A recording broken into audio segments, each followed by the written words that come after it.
Bang, kalau Hilux awak hilang masa kawan awak yang pinjam, awak nak salahkan siapa?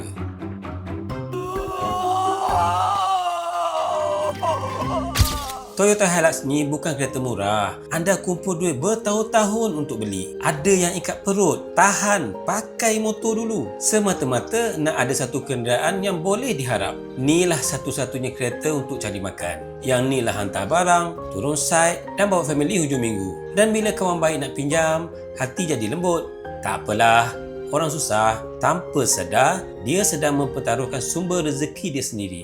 Dia bagi tanpa fikir panjang.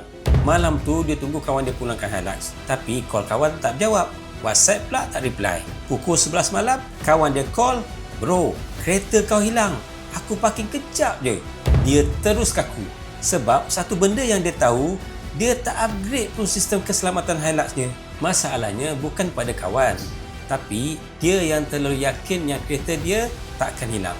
Kalau anda owner Hilux yang baik hati, jadilah baik dengan cara yang selamat. Ini pesanan dari EasyTrack. Jangan cuma bergantung pada satu lapisan keselamatan. Kereta kerja macam Hilux perlukan sistem keselamatan lebih dari 5 lapisan yang boleh counter strip sindiket curi. Walau siapa yang bawa sekali pun, dia dapat belajar sesuatu dengan cara yang paling mahal, iaitu dengan kehilangan.